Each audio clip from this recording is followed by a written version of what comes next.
네, 안녕하세요. 저 다원에서 목동고 통합사회 그리고 한국사 수업을 하고 있는 강민이라고 합니다.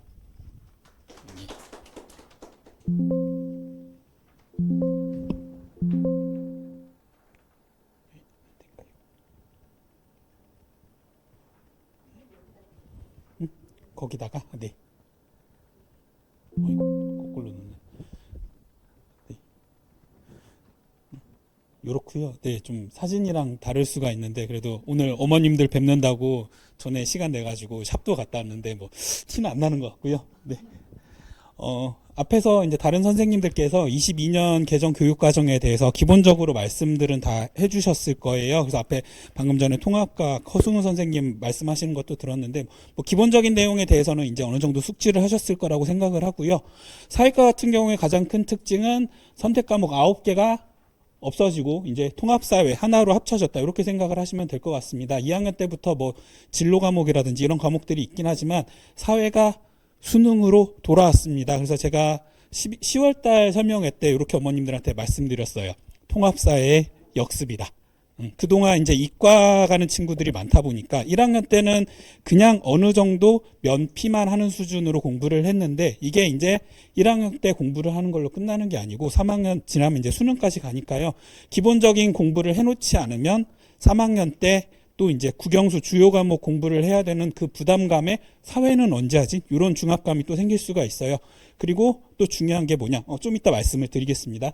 일단 이제 통합사회 과목이 고급화됐다. 이런 표현을 드렸는데 일단은 논점이 심화가 되었고요. 그 다음에 자료가 좀 많아졌습니다. 아무래도 이제 선택 과목 9개가 통합사회로 내려오다 보니까 위에 있던 내용들이 이제 통합사회로 좀 합쳐졌다. 그래서 좀 깊은 논점에 대해서 얘기를 하고 있다. 이렇게 되는 거고요. 그 다음에 교과서가 바뀐 거 못지않게 학교별 내신 그리고 수능에 있어서 이제 변별력의 확보를 위해서 문제가 좀 어려워져요. 제가 지난 2학기에 수업을 했던 학교 같은 경우에 기말고사에서 제가 수업을 했던 친구들이 내신이 평균이 10점, 15점씩 다 떨어졌습니다. 망했네라고 생각을 했는데 등급을 보니까 2개씩 올랐어요. 이게 의미하는 바는 뭐냐면 선생님들이 이제 시험 문제를 굉장히 어렵게 내기 시작했습니다. 그래서 문제를 많이 풀어보고 공부를 철저히 했던 친구들은 그런 어려운 문제에 대해서도 타격을 덜 받았는데 사회 과목을 만만하게 보고 공부를 안 했던 친구들은 정말 점수가 폭락했던 거죠. 그래서 이런 경향은 아마 앞으로도 지속될 거라고 생각을 합니다. 특히 수능 레벨 문제까지도 나올 수가 있으니까 대비를 해야 될 거라고 생각을 하고요. 과목, 단원별로는 이런 식으로 됩니다. 그래서 이제 통합사회가 1단원부터 9단원까지 있었는데, 이제 통합사회 1, 통합사회 2로 나뉘면서 1학기 때 1단원에서 5단원을 배울 거로 예상이 됩니다. 보시면 아마도 목동고등학교 같은 경우에는 1단원부터 3단원 정도까지가 중간고사 범위로 예상이 됩니다. 지리가 들어가요. 세계 지리가 들어갑니다. 여학생들이 특히 취약한 파트가 지리 파트라서 미리 한 바퀴 훑고 들어가는 게 굉장히 필요할 거라고 생각을 하고요. 4단원과 5단원에서도 지리 내용이 계속 나옵니다. 그래서 1학기 때 만약에 사회에서 좀 데미지를 받는다라고 그러면 조금 1학기 전체 평균에 있어서 좀 약간 아플 것 같습니다. 넘어가도록 하겠습니다. 자, 그리고 또 이제 한국사 파트가 중요한데요. 한국사 같은 경우에는 중학교와 다르게 어떤 게 중요해졌느냐? 4단원 이후 그러니까 1910년 이후에 이제 근현대사, 엄밀하게 얘기하면 3단원부터 이제 근현대사에 들어가는데 여기에 비중이 굉장히 높아졌습니다. 지금 저희 딸이 중학교 2학년이라서 제가 지금 가르치고 있는데 역사 1이 고려시대까지예요. 그러니까 나머지 역사 2가 조선부터 끝까지입니다. 근데 이것도 3학년 2학기에 시험을 별로 안 보다 보니까 학생들이 공부를 안 해요. 극단적으로 얘기를 하면 흥선대원군이 누구예요까지 들어봤습니다. 그런데 보시다시피 비율이 굉장히 높죠. 수능에서도 3단원 이후가 한 70%에서 80% 이 정도 출제가 되거든요. 그래서 미리 공부를 해놓지 않으면 이것도 좀 타격이 있을 수 있다. 이렇게 말씀을 드리겠습니다.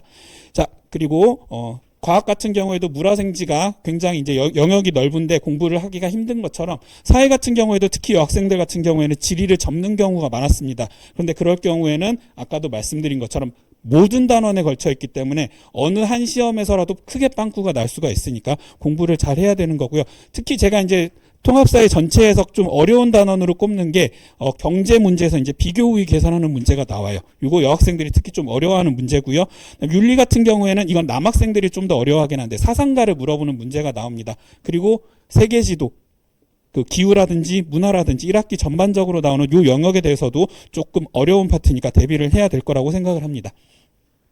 자, 뭐 기본적으로는 아까 앞에서 말씀드렸던 내용들이에요. 그래서 사회 과목 같은 경우에는 학생들도 공부를 안 하고 어머님들도 그렇게 투자를 안 하셨습니다. 한 가지만 여쭤볼게요. 어머님들 중학교 때 과학학원 보내셨던 분들 한번 손 한번 들어주시겠어요? 몇 분 계시죠? 사회학원 보내보신 분. 네, 투자와 연계가 됩니다. 학생들이 사회 공부를 안 해요. 그러다 보니까 통합사회 같은 경우에는 초등학교 때 한번 중학교 때 한번 공부를 했던 걸 전제로 책이 편제가 되어 있는데 몰라요. 그러다 보니까 투자하는 시간이 굉장히 많아질 수가 있습니다. 그래서 어려워지는 통합사회를 미리미리 잘 대비를 해야 된다. 이렇게 말씀을 드리겠습니다. 그리고 중요한 거는 뭐냐? 여기 나오는 거. 단위수. 아까 방금 전에 과학 선생님도 말씀을 하셨죠. 통과랑 과탐실이랑 합치면 5학점까지 되는데 제가 담당하는 게 7에서 8까지 나올 수가 있습니다. 제가 어떻게 보면 여기에서 제일 많은 학점을 담당하고 있다라고 말씀을 드립니다. 그래서 어머님들이 사회 과목 혼자서 하면 되지 않냐라고 생각을 하시는데 이거 놓치면 나중에 이제 3학년 때 원서 쓸 때 조금 아프실 수가 있어요. 그런 것도 한번 고려를 부탁드리겠습니다. 그리고 아까 이것도 말씀드렸던 거예요. 사회 과목 자체가 이제 한 번 쓰고 버리는 과목이 아니고 재활용이 되는 과목이더라. 수능까지 길게 보셔야 된다라고 말씀을 드리겠습니다. 내용 자체는 앞에서 말씀을 드렸고요. 자, 심화학습의 필요성 같은 경우에는 이것도 아까 말씀드렸던 내용이에요. 점점점 경향이 통합사회가 어려워지고 있기 때문에 그에 대한 대비가 철저히 필요하다. 선생님들이 특히 전문 파트에 대해서 물화생지처럼 지리과, 윤리과, 사회과 그리고 역사과 선생님들이 다 들어오시기 때문에 요거에 대해서 조금 어려운 문제가 나올 수 있다는 거를 참고하시기 바랍니다. 자, 목동고 내신 같은 경우에는 뭐 많이 들으셨겠지만 여학생들이에요. 그러다 보니까 정말 사소한 실수가 등급을 가를 수도 있는데요. 특히 이제 5등급제로 바뀌다 보니까 한 등급이 떨어지는 거는 데미지가 2배로 들어갈 수 있습니다. 그래서 꼼꼼하게 준비를 해야 된다. 이렇게 될 거고요. 내신의 특징 같은 경우에 통사 같은 경우에는 문제를 얼핏 보면 굉장히 쉬운데 거기에 숨겨져 있는 함정이 많습니다. 그러니까 자료 같은 것도 미리 여러 가지를 좀 공부를 해야 되고 그리고 그다음에 지문 같은 경우에도 길이를 길게 준다든지 그래서 평소에 대비를 안 하면 벼락치기로는 좀 한계가 있을 수 있다. 이렇게 말씀을 드리겠습니다. 자, 내신 문제 예시로 하나 가져왔는데요. 이게 작년 1학기 중간고사 14번 문제입니다. 지금 조금 이제 파일이 깨져갖고 잘 안 보이실 건데 이게 통합사회에서 나오기는 나와요. 알프스 지역에서 여름에는 양떼를 산 위로 끌고 갔다가 그다음에 겨울에는 데리고 내려와서 키운다. 이걸 이목이라고 부르는데 통합사에서 짧게 나옵니다. 근데 이게 어디서 나오는 거냐? 세계지리에서 나오는 내용이에요. 이런 거 충분히 나올 수가 있으니까요. 학생들이 자료, 구석구석에 있는 자료까지 다 챙겨볼 수 있도록 대비를 하도록 하겠습니다. 자, 한국사 같은 경우에는요. 좀 벼락치기가 안 통해요. 왜 그러냐면 시중에 나와 있는 문제들에서 잘 안 다루는 내용들이 나오거든요. 자, 이것도 예시 문제로 가져왔는데요. 자, 이게 이제 일본이 우리나라를 잡아먹기 직전에 있었던 그 내용에 관한 얘기입니다. 그래서 뭐 황무지 개항권 요구라든지 화폐 정리 사업 같은 경우에는 수능부터 시작해서 나오는 사료가 정해져 있다라고 볼 수 있는데 요거는 저도 강사 생활 10년 넘게 했는데 잘 못 보는 사료예요. 이런 걸 어디서 가져와서 내기 때문에 학생들이 미리 대비를 하지 않을 경우에는 당황할 여지가 있다. 당황하면 등급도 내려갈 수가 있겠죠.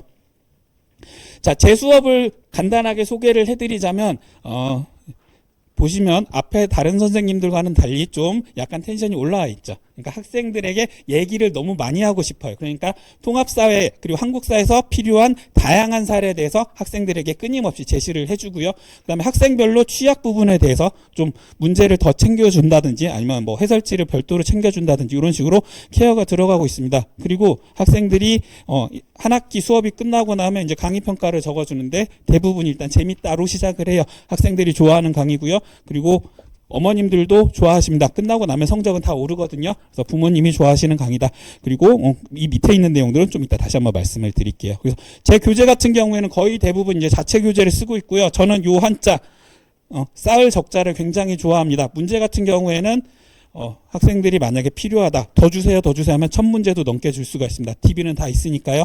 학생들이 투자한 만큼 성적으로 보답할 수 있도록 이렇게 다양한 교재를 통해서 학생들의 실력을 올려주고 성적을 끌어올리도록 하겠습니다. 자, 요거 이제 제 교재 샘플로 넣어 놓은 거고요. 그다음에 지금 아까 허승훈 선생님도 말씀하셨는데 3월 말에 산모가 있어요. 학생들이 중학교 때 사회 과목을 얼마나 충실히 배웠는지 요거를 체크를 합니다. 그런데 이거를 잘 못 보게 되면 학생들이 그 다음 달에 있는 중간고사에 대해서도 자신감을 잃을 수가 있어요. 그래서 개강 전에 진단평가를 실시할 건데 요거는 이제 학원이랑 좀 상의를 해서 신청하신 어머님들께는 별도로 공지를 해드리도록 하겠습니다. 그래서 중학교 사회 전반적인 내용 그리고 기존 18년부터 시작해서 작년까지 3월 모의고사의 기출문제 그리고 목동고등학교 기출문제 이런 거를 섞어가지고 문제를 출제하고 피드백을 드리도록 하겠습니다. 그리고 복습 테스트, 일일 테스트, 과제 그리고 피드백 이런 거 다 하고요. 그다음에 카톡 질의방을 통해서 학생들이 만약에 늦은 시간에라도 궁금한 게 있으면 제가 바로바로 피드백을 해주도록 하겠습니다. 이렇게 되고요. 수업 시간표 같은 경우에는 현재 이제 3월 16일 개강해가지고요. 일요일 저녁에 6시부터 10시까지인데 제가 알기로는 한국사 2시간 먼저 하고 통사 2시간을 뒤에 하는 걸로 알고 있습니다. 클리닉 같은 경우는 일단 월요일 저녁으로 잡아놨는데 요거는 조금 변동의 여지가 있고요.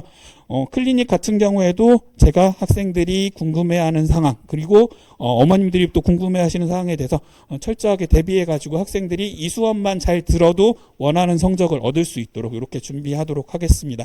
긴 시간 들어주셔서 감사합니다.